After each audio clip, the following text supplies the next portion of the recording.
Hello friends, welcome in OCM class. In today's session, I will be teaching you all about the concept of management as an art, science and professions. In previous lecture, we had discussed about the level of management, meaning of management and the definition and the characteristic of management. So friends, आज की class में हम management as a art, science, profession पढ़ेंगे. यह हमारा last video है, part 3 है. इसमें हम लोग ये टॉपिक कंप्लीट करेंगे और क्वेश्चन आंसर कवर करेंगे कि कौन से टाइप्स के क्वेश्चन आएंगे पेपर में तुम्हारे, और एक रैपिड रिवीजन कर लेंगे. हम लोग जितने भी वीडियोस में पढ़े एक रिवीजन करेंगे. तो फ्रेंड्स, अगर आपने मेरे फर्स्ट वीडियो सेकंड वीडियो नहीं देखा है तो आप मेरे यूट्यूब चैनल पे जाइए और फर्स्ट एंड सेकंड वीडियो देखिए. सो हम स्टार्ट करते हैं आज का topic, management as an art, science and profession. Management को अलग अलग नाम दिया है, आर्ट कहा गया है, साइंस कहा गया है, प्रोफेशन कहा गया है. तो आर्ट क्यों कहा गया है? क्योंकि मैंने आपको पहले ही बता दिया था कि मैनेजमेंट एक यूनिवर्सल इन नेचर है. वो कहीं पे भी कभी भी एप्लीकेबल हो सकता है, चाहे कोई भी फर्म हो, नॉन गवर्नमेंट हो, गवर्नमेंट फर्म हो, लार्ज स्केल प्रोडक्शन हो, स्मॉल स्केल प्रोडक्शन हो, even in the society, in the function, in the clubs, hospital, education system. So management and art क्या है? Art is a bringing about a desire result through the application of skill, and art is also creative ability and the innovatives of a person. Art क्या होता है? हम लोग कुछ create करते हैं, हमारे डिज़ायर्स हैं. आर्ट क्या होता है? हम लोग कुछ आर्टिस्ट लोग होते हैं जो ड्राइंग्स करते हैं, singing, dancing, catching, cycling, Ross, उनका क्वालिटीज़ हम लोग बोलते हैं ना, स्किल्स है, इनबोर्न क्वालिटी है, वो हमारा आर्ट्स होता है. तो इनोवेटिव्स बनाते हैं, हम लोग कुछ नया क्रिएट करते हैं. दिस इज़ अ इनबोर्न, मैंने अभी कहा ना, दिस इज़ अ इनबोर्न और नेचुरल क्वालिटी ऑफ पर्सन. कोई आर्टिफिशियल क्वालिटी नहीं है. फॉर एग्जांपल, अभी मेरे को मेहंदी डिज़ाइन पसंद है, मैं मेहंदी आर्टिस्ट हूँ, तो मेरा अभी और I am really mehndi artist, तो मेरा ये आर्ट है, इनबोर्न क्वालिटी, किसी से मैंने अडॉप्ट नहीं किया है, तो ये हो गया आर्ट. तो फिर अभी आगे पढ़ते हैं. However with the help of proper education and practice one can develop the qualities और क्वालिटी और क्वालिटीज़. अभी क्या, अगर तुम्हारा आर्ट है, तुमने कुछ प्रैक्टिस किया है, फॉर एग्जांपल तुम वो स्किल के लिए, अगर तुमको नहीं भी कुछ आता है और तुम चाहते हो कि तुमको कुछ वो करना है, तो तुम प्रॉपर एजुकेशन सिस्टम में जाके प्रैक्टिस करके तुम उसको हासिल कर सकते हो, वो क्वालिटी इनबिल्ड कर सकते हो, तो वो एक आर्ट हो गया. Come under the term art. In short, an art can be defined as a way movies, musician, जैसे भी एक्टर्स होते हैं, वो उनकी कला, हम लोग बोलते हैं ना, वो उनका कला है, आर्टिस्ट है. उन लोग एक्टिंग करते हैं, बेस्ट एकदम बेहतरीन एक्टिंग करते हैं, चाहे कोई भी एक्टिंग हो. अभी जैसे अभी मैं एक रीज़न बताती हूँ. अपनी फीमेल सिंगर है, क्या नाम, that is a reason that every female singer can not performs like Asha Bhosle. अभी बड़े बड़े सिंगर्स तुम लोग ने देखा होगा, पर ऐसे कुछ सिंगर्स होते हैं जो गाना गाते हैं, सिंगर होते हैं, वो बहुत ज़्यादा फेमस होते हैं, और उनकी तरह चाहे कुछ भी कितना भी कर ले, जिन्होंने रिकॉर्ड बनाया वो उनकी तरह कोई भी नहीं कर पाता है. सचिन तेंदुलकर को ले लो, उनके ऐसा कोई भी क्रिकेटर प्लेयर नहीं प्ले कर सकता है. और सबको पता है क्रिकेटर के गॉड उनको माना जाता है, सचिन तेंदुलकर को. आशा भोसले वो सिंगर है, फीमेल सिंगर है, वो सेम टू सेम सिंग नहीं कर सकती, उनके जैसे बराबरी का सॉन्ग नहीं गा सकती है. तो हम लोग कोई आर्टिस्ट, अभी कोई पेंटर है, तो हम लोग उनके ऐसा सेम टू सेम नहीं बना सकते. हम लोग अलग इनोवेटिव बना सकते हैं, पर उनके बराबर नहीं आ सकते. तो ये आर्ट होता है, और इसमें भी क्वालिफिकेशन चाहिए रहता है, हायर स्टडीज़ चाहिए रहता है, तो आके आपका आर्ट्स इनबोर्न क्वालिटीज़ आएगा. तो relationship between arts and management. अब हम लोगों ने आर्ट्स तो देख लिया, तुम लोगों ने आर्ट्स की मीनिंग तो पढ़ ली है, पर मैनेजमेंट में क्यों ये आर्ट लाया गया है? आर्ट और मैनेजमेंट का क्या रिश्ता है? तो हम लोग देखते हैं. Personal skill. अभी कोई फर्म है, for example ABC limited firm, एक फर्म का नाम है वो. अगर उसमें मैंने एक मैनेजर हायर किया, अपॉइंट किया, और उसमें अगर पर्सनल स्किल नहीं है, क्रिएटिविटी नहीं है, रेगुलर प्रैक्टिस नहीं है, तो क्या मैं अच्छा, या पर्सनल एबिलिटी नहीं है, तो मैं कुछ, क्या मेरे फर्म में प्रॉफिट या मुनाफा आ सकता है? क्या नहीं. तो एक पर्सनल स्किल होना चाहिए। Every manager has to handle different situation, has to solve the resources problem, has to handle the human resources etcetera. अभी कोई सिचुएशन अराइज हो गया, drastic situation, tremendous situation arise हुआ मेरे फर्म में, अगर वो फर्म को मैनेजर को हैंडल करने नहीं आ रहा है, अब सबके मेथड अलग अलग होते हैं, बहुत सारे फर्म हैं, बहुत सारे मैनेजर हैं और सब लोग स्पेशलाइज मैनेजर हैं। तुम लोग ने अभी फर्म जाके नहीं देखा है, तुम कभी विजिट करो, मंत्रालय ये सब जाके विजिट करो, तुमको पता चलेगा। तुम इंटरव्यू लो कुछ लोगों का, तुमको इंटरव्यू के मालूम से ही पड़ जाएगा कि लोगों का मतलब ज्ञान कैसा है, उनका स्पेशलाइजेशन कौन से एरिया में, जो स्पेशलाइज होता है वो एरिया में, वो चीज़ को वो अच्छे से बेहतरीन वे में कर सकता है। तो उनके में वो स्किल होता है, एक पर्सनल स्किल होता है कि कौन सा सिचुएशन को कैसे हैंडल करना है।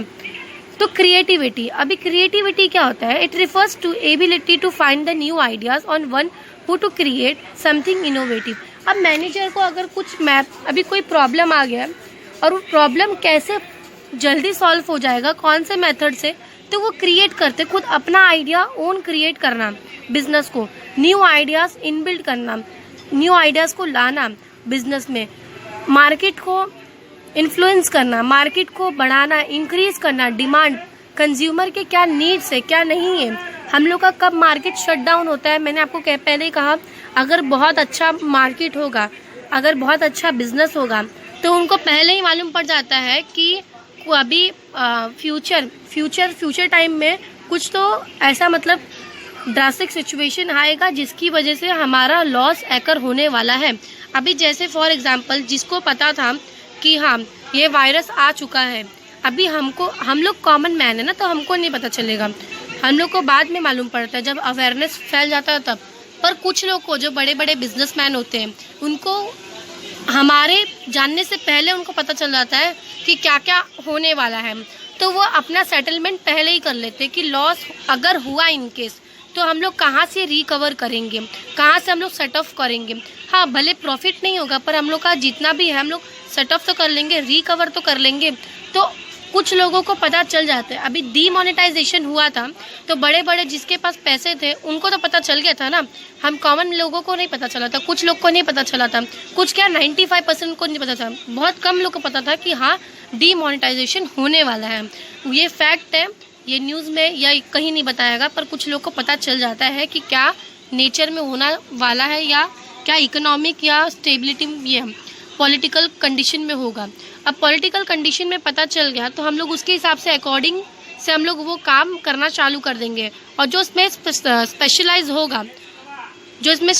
होगा वो काम बेहतरीन या प्लान फोरसाइट या विजन से स्टार्ट कर दे, फिर उनको पता चल जाएगा। तो वो creative ideas, own ideas, changes लाने के लिए बिजनेस में यूज़ करते हैं। रेगुलर प्रैक्टिस, अगर मैं एक CS क्वालिफाइड CS बन गई, फॉर एग्जांपल मैं CS बन गई 2024 में, 23-24 में CS बन गई।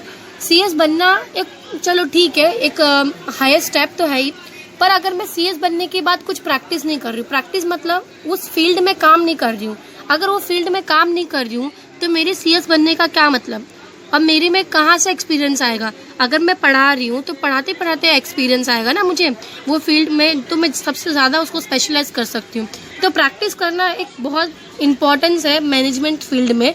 अगर मैनेजर है, ऐसा MBA किया है वो तो पहले अच्छा मैनेजमेंट कर सकता है, पर अगर मैं MBA पढ़ने के बाद, क्योंकि हमारे पास सिर्फ थियोरेटिकल नॉलेज होता है और प्रैक्टिकल नॉलेज बहुत इंपॉर्टेंट है। थियोरेटिकल एकदम डिफरेंट होता है प्रैक्टिकल से, क्योंकि प्रैक्टिकल तुम देखने जाओगे ना तो वो बहुत ही अलग हो जाता है, तुमको लगेगा कि मैंने क्या पढ़ा है, थियोरेटिकल कुछ है ही नहीं वैसा। प्रैक्टिकल में ज़्यादा मज़ा भी है और तुम सीखोगे भी, इंटरेस्ट भी आएगा, पर उसके लिए तुम्हें प्रैक्टिस करना बहुत इंपॉर्टेंट है। अब पर्सनल एबिलिटी, अब तुमको कोई काम करने के लिए तुम्हारे अंदर एक एबिलिटी होना चाहिए। अभी तुमको कोई टास्क दे दिया, डिफ़िकल्ट टास्क दे दिया और तुम कहते हो कि मेरे में एबिलिटी नहीं है, मैं ये काम टास्क पूरा नहीं कर सकता, तो क्या मतलब। तो ये है रिलेशन आर्टिस्ट और मैनेजमेंट में, आर्ट में और मैनेजमेंट में ये रिलेशनशिप है। एक बार गो थ्रू कर लेते हैं क्या क्या है रिलेशनशिप। ये तुम्हारे एग्जाम में आएगा 3 to 4 मार्क्स के लिए, हर क्वेश्चन 3 to 4 या 5 मार्क्स के लिए आएगा मैक्स टू मैक्स, और तुमको लिखना है relation between art and management. लिखने से पहले आपको एक्सप्लेन करना है कि आर्ट वर्ड क्या होता है और मैनेजमेंट में क्यों आया, और एग्जाम्पल दो, दैट इज़ अ रीज़न। ये एग्जाम्पल सबसे बेस्ट है सचिन तेंदुलकर का और आशा भोसले का। तो ये एग्जाम्पल भी दो, फिर रिलेशनशिप बताओ। 4 पॉइंट है तुम्हारा, 4 पॉइंट लिखो तुम, अगर अपने ओन से लिख सकते हो या एक टेक्स्ट बुक रिफ़र कर सकती हो तुमको, और अपना आंसर बेहतरीन यूज़ करना है तो मनन प्रकाश बुक यूज़ करो ऑथर का। वो बहुत सारे अच्छे अच्छे पॉइंट्स लिखते हैं टेक्स्ट बुक से ज़्यादा, पर टेक्स्ट बुक वाला पढ़ लो तो बहुत इनफ है, और बाकी रिफ़र करने की तुमको कोई ज़रूरत नहीं।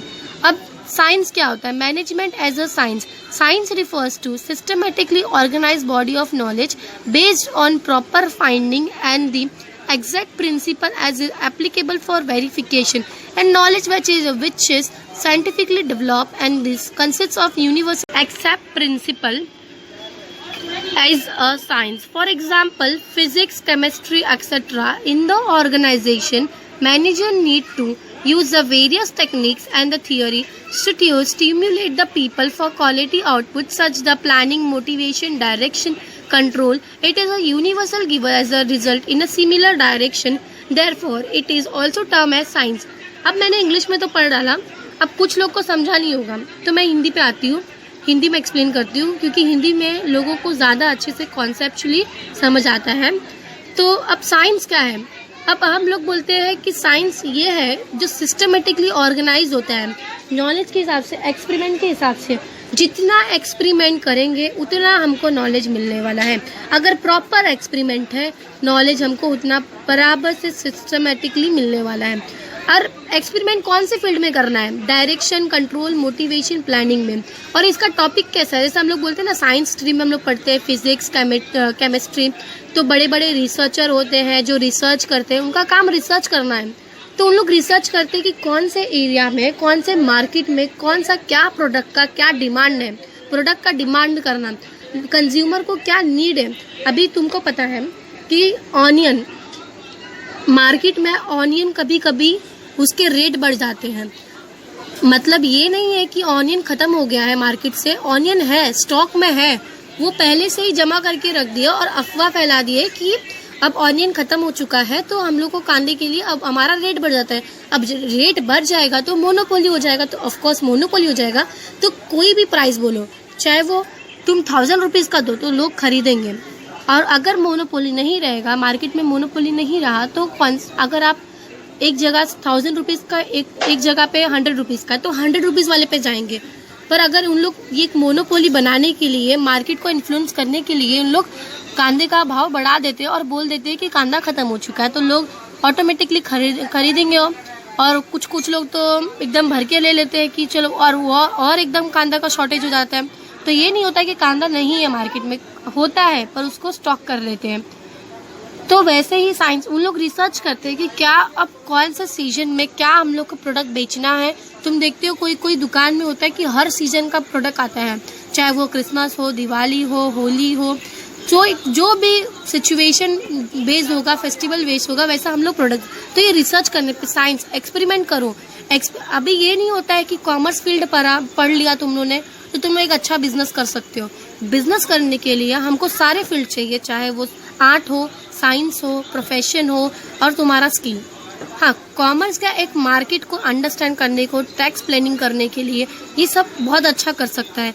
पर एक साइंस वाला, एक साइंटिफिक वाला लोग साइंस ही कर सकते हैं ना। जैसे भी रिसर्च करना है, फिजिक्स, केमिस्ट्री, हम लोग को लोगों को कैसे इन्फ्लुएंस करना है, यूनिवर्सली एक्सेप्ट करना है प्रिंसिपल एज ए साइंस, तो वो तो साइंस वाला आदमी ही कर सकता है। तो ये सब रिलेशनशिप होता है मैनेजमेंट में भी। तो साइंस और मैनेजमेंट का क्या रिलेशनशिप है? क्यों हम लोग साइंस को पढ़ रहे हैं अपने कॉमर्स फील्ड में? क्या रिलेशनशिप है मैनेजमेंट का साइंस से? तो सिस्टमेटिक बॉडी ऑफ नॉलेज, पहले तो सिस्टमेटिक बॉडी मैंने पहले ही कर दिया कि एक्सपेरिमेंट होना ज़रूरी है। जितना एक्सपेरिमेंट करोगे उतना तुम्हारे बिजनेस आगे बढ़ेंगे। अगर एक्सपेरिमेंट नहीं है, बराबर से सिस्टमेटिकली एक्सपेरिमेंट नहीं है, तुमको नहीं समझ रहा है कि क्या शॉर्टेज है हमारे में, क्या कंपनी में स्कैरसिटी है गुड्स का, तो तुमको तब तक कोई तुम्हारा हेल्प नहीं कर सकता। Uses of scientific method of observation, scientific method use करो। जैसे अभी हम लोग फॉर एग्जांपल, अभी कोरोना वायरस का अभी एक ऐप आया है जिसपे हम लोग देख सकते हैं लाइव अपडेट कि इंडिया के पूरे अक्रॉस इंडिया में कितने हुए, मुंबई में कितने हुए, केरला में कितने हुए, पुणे में कितने हुए। तो एक चार्ट बन के आया है, पाई चार्ट बन के आया है, कलेक्टेड डेटा बन के आया है। तो डेटा वगैरह ये सब हम लोग को यूज़ करना है, साइंटिफिकली यूज़ करना है। Causes and effect relationship, science is based on cause and effect relationship. After using the specific formula और combination one can get a particular result in the science. Management theories are also based on such relationship. अभी ये सबसे अच्छा मैं देती हूँ तुमको। तुम लोग साइंस में एक सम करते ना, LHS is equal to RHS। तो हम लोग को दोनों को इक्वल करना है, दोनों के बीच में एक रिलेशनशिप होना चाहिए, तो एक कॉम्बिनेशन होना चाहिए, फॉर्मूला होना, बेस होना चाहिए, तो जाके हम लोग का एक अच्छा रिलेशनशिप बन सकता है। यूनिवर्सल एप्लीकेबल ऑफ प्रिंसिपल, अभी यूनिवर्सल मतलब कोई भी सिचुएशन हो, कोई भी बिजनेस हो, कोई भी प्रिंसिपल ऑफ मैनेजमेंट हो, सारे पे एप्लीकेबल है।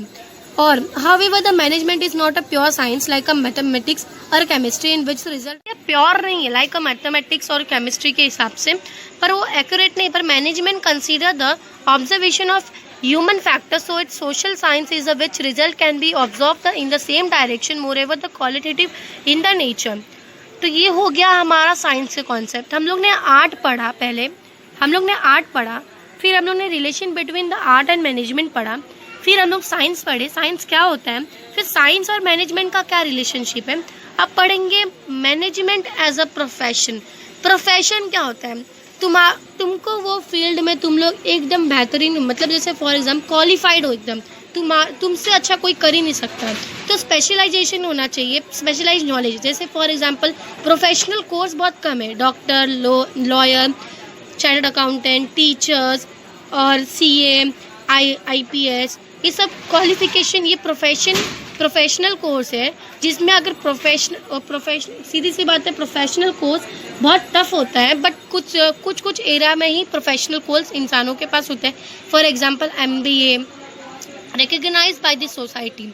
The profession may be defined as an occupation backed by the specialized knowledge and training, and to be which entry is regulated by the representative body and duly recognized by the society. तो example के लिए तुम लिखो इधर कि teacher, doctor, CA, CS, IPS, MBA, ये सब recognise qualification है, जिसमें अगर हम लोग को क्वालिफिकेशन प्रोफेशनली हम लोग है तो हम लोग को जॉब मिलने में एकदम आसानी से मिल सकती है। तो ये हम लोग का कंप्लीट, ये प्रोफेशन का मीनिंग कंप्लीट होता है कि कुछ एरिया में अभी बिजनेस को चलाना है तो कुछ प्रोफेशनल होने चाहिए। अभी टैक्स के लिए टैक्स वाले जो टैक्स में बहुत बेहतरीन है उनका होना चाहिए।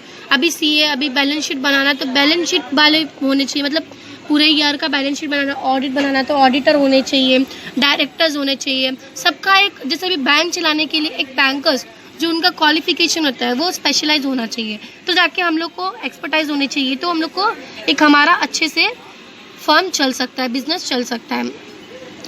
तो हम लोग का रिलेशनशिप क्या है प्रोफेशन और मैनेजमेंट में, वो देख लेते हैं। Formal education means profession need a formal education. Today manager are also qualified with the management diploma और डिग्री। आज के टाइम में हम लोग डिप्लोमा कर सकते हैं। अगर कोई एरिया है, फॉर एग्जाम्पल मेरे को इंजीनियर बनना है, मेरे को कोई फील्ड में इंजीनियर बनना है, तो मैं उसका डिप्लोमा कर लूँगी। क्यों मैं अपना 11th 12th वेस्ट करूँ, मैं डिप्लोमा उस फील्ड में सबसे बेहतर कर लूँ ना, इससे अच्छा डिप्लोमा डिग्री लेके। Code of conduct means well set rules and regulation followed by the professional practising in that field. अगर वो फील्ड करना है ना तो उसका कोड ऑफ कंडक्ट होता है, रूल्स और रेगुलेशन होता है, उस हिसाब से हम लोग कर सकते हैं। जैसे ICSI है, council of architectures, bar council of India, ये सब फ्रेम होता है, पार्लियामेंट फ्रेम करता है, इसका पार्लियामेंट रूल रेगुलेशन होता है, उसके हिसाब से हम लोग कुछ कर सकते हैं। एक्सपर्टाइज मैंने पहले ही बोला कि वो प्रोफेशनल तो एक्सपर्ट होते हैं उनकी खुद के फील्ड में, वो अच्छा कर सकते हैं। तुम एक कॉमन मैन के हिसाब से वो जो एक्सपर्टाइज लोग होते हैं, स्पेशलाइजेशन लोग होते हैं, वो ज़्यादा अच्छा कर लेते हैं। जैसे अभी सेल डिपार्टमेंट है, सेल डिपार्टमेंट ज़्यादा बेटर कर सकता है परचेज डिपार्टमेंट से, फाइनेंस डिपार्टमेंट से। तो फाइनेंस डिपार्टमेंट वाले बस फाइनेंस ही देख सकते हैं, उससे आगे वो कुछ नहीं देख सकते, और देखना होगा तो देख सकते हैं पर स्पेशलाइजेशन नहीं होगा। रिस्ट्रिक्टेड एंट्री, ऑफकोर्स पहले रजिस्ट्रेशन। प्रोफेशनल कोर्स करने से पहले हम लोग को रजिस्टर करना पड़ता है उनके इंस्टीट्यूशन में। जैसे कि अगर मैं CS कर रही हूँ तो मुझे ICSI में इंस्टीट्यूशन में रजिस्टर करना पड़ेगा। तो ये रजिस्ट्रेशन प्रोसेस भी होता है, फिर पढ़ाई होता है, फिर एजुकेशन सिस्टम होता है, फिर मेंबरशिप मिलता है, फिर तुमको जॉब मिलेगा। चेंबर ऑफ कॉमर्स में वर गिवन देम बेनिफिट। अभी चेंबर ऑफ कॉमर्स क्या, हम कॉमर्स फील्ड में ये बहुत बेहतरीन कोर्स हमको मिलता है। और एक ये हो गया रिस्ट्रिक्टेड एंट्री। अभी प्रोफेशनल कोर्स में एंट्री रिस्ट्रिक्टेड होता है, जब तक तुमको एजुकेशन नहीं मिलेगा, जब तक तुम लोग एजुकेशन नहीं लोगे तब तक तुम लोग का रिस्ट्रिक्टेड रहेगा। तो अभी ये देख लेते हैं कि ये क्या है। In the above discussion it is very difficult to say whether the management is a profession or not. Management does not require any formal education. There is no separate governing body or regulation. There is no separate code of conduct. Anyone who wants to run the business can work as a manager respective of. अभी ये एक side से तुमको कहा जा रहा है कि कोड ऑफ कंडक्ट नहीं होना चाहिए, प्रोफेशन ऐसा नहीं होगा तो भी चलेगा, कोई भी बिजनेस कर सकता है। हाँ ऑफकोर्स सोल प्रोपराइटर है, सोल प्रोपराइटर हम लोग आगे देखेंगे। जो सिंगल पर्सन काम करता है, स्टोर जिसका स्टोर होता है वो अकेले हैंडल करता है ना, सब प्रोफेशनल कोर्स तो आता नहीं है उसके अंदर। तो ये हो गया। अगर बड़ा बिजनेस है, लार्ज स्केल प्रोडक्शन है, तुमको वहाँ पे मैनेजर चाहिए। अगर तुम स्मॉल बिजनेस कर रहे हो, तुम खुद ही मैनेजर हो, तुम खुद ही सब कुछ हो, तुमको अकेले ही सब करना है। तो आज का लेक्चर हमारा था management as a art, science and profession, जो कि मैंने कंप्लीट कर दिया है आपका सभी का। प्रोफेशन क्या होता है, साइंस क्या होता है और आर्ट क्या होता है, मैंने आपको कंप्लीट नॉलेज और एक एक्सप्लेनेशन और एग्जाम्पल के साथ आपको मैंने समझा दिया है। एक रैपिड फायर में हम देख लेते हैं कि हमने पार्ट 1, पार्ट 2, पार्ट 3 में हम क्या पढ़ रहे हैं। और जिन्होंने पार्ट 1, पार्ट 2 वीडियो नहीं देखा उनके लिए एक छोटा सा रिवीजन है, पर ये रिवीजन से कुछ नहीं होने वाला, तुमको पार्ट 1 देखना ही होगा, उसके बाद ही तुमको कुछ समझेगा। तो पहले देख लेते हैं चैप्टर में पढ़ना था, क्या पढ़ना था हम लोग को। इंट्रोडक्शन ऑफ मैनेजमेंट, इंट्रो पढ़ लिया हम लोग ने, मीनिंग पढ़ लिया, डेफिनेशन पढ़ लिया, कैरेक्टरिस्टिक ऑफ मैनेजमेंट पढ़ लिया, लेवल्स ऑफ मैनेजमेंट पढ़ लिया, management as a art, science and profession, distinguish मैंने देखा, अब तुमको बता दिया, 5 मार्क्स के लिए आएगा। और एक्सरसाइज हम लोग करेंगे अभी, समरी तुम लोग कर सकते हो, रैपिड फायर में जो समरी हम लोग अभी करेंगे वही हम लोग अभी कर लेंगे तो कंप्लीट हो जाएगा। फिर उसके बाद एक्सरसाइज हम लोग देखेंगे कि एक्सरसाइज में क्या क्या है। ये डिस्टिंग्विश मैंने पढ़ा दिया है तुमको और मैंने बताया है कि कैसे लर्न करना है। रट्टा नहीं मारना है, मगअप नहीं करना है, उसको कॉन्सेप्चुअली लर्न करो, क्योंकि कॉन्सेप्ट तुम्हारा जितना स्ट्रांग होगा तुम उतना अच्छा कर सकते हो। और एग्जाम्पल हमेशा याद रखने का, तुमको चाहिए तो मेरा एग्जाम्पल याद नहीं रखो, पर अपना खुद का एग्जाम्पल बनाओ। एग्जाम्पल जितना अच्छा होगा तुमको वो कॉन्सेप्ट उतना अच्छा याद रहेगा। तो अब मीनिंग और डेफिनेशन देख लेते हैं फिर से एक समरी टाइप में। Management is an activity which is essential in every walk of life. Word management is originated from the 2 Latin word manus, which means hand, and agri, which means to act. Management is an art of getting things done through others. Management is a coordination of resources through the process of planning, organizing, directing and controlling. Characteristics क्या है, 7 characteristics है। Management is a goal oriented group activity, intangible, continuous process, situational, universal, dynamic। Level of management में 3 type के level of management है, top, middle, lower. Top में आते हैं managing directors, chief executive officer, और मिडल में आते हैं स्टाफ, तुम्हारे सुपरवाइजर्स जितने भी होते हैं इम्प्लीमेंट करते हैं जो। फिर लोअर लेवल में आते हैं सुपरवाइजर, फोरमैन, वो सब आते हैं अथॉरिटी। फिर आता है हमारा management as a art, science and profession. फिर हम लोग देखते हैं एक्सरसाइज देख लेते हैं कि क्या किसका आंसर है। वैसे तो महाराष्ट्र बोर्ड सबसे बेस्ट टेक्स्ट बुक बनाता है कि हम लोग को कोई गाइड प्रीफर करने की कोई आवश्यकता ही नहीं है, क्योंकि इसमें डिस्टिंग्विश पहले से ऑलरेडी दे देते हैं, क्वेश्चन आंसर पीछे दे देते हैं, जो ऑब्जेक्टिव क्वेश्चन होते हैं। और कॉमर्स का सबसे बेस्ट फील्ड तो ये है, जो बच्चा मर के पास होता है उनके लिए ऑब्जेक्टिव्स है, ऑब्जेक्टिव्स ही उनका सब ऑक्सीजन है। तो ऑब्जेक्टिव्स बेस्ट कर लो तो तुम्हारा सब बेस्ट हो जाएगा।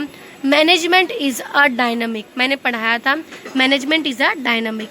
Management uses dash method of observation, scientific method to help top level management in coordinating the activity in the function of the. तो middle level.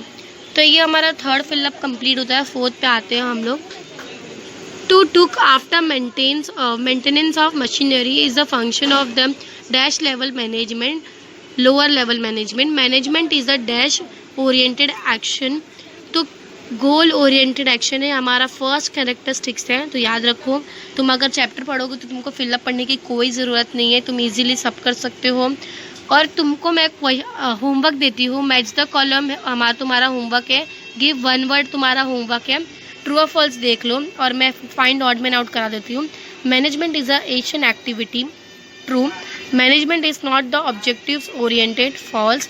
In small organisation also management is required, true. Middle level management forms policy of the organisation, कभी भी policy frame करने वाला power सिर्फ top level management को है। तो ये हो गया तुम्हारा false. Various principle and techniques are use in management, true.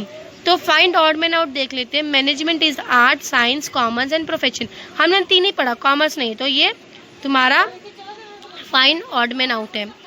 तो singer, doctor, actor, dancer, doctor, ये तुम्हारा क्या आएगा इसमें आंसर।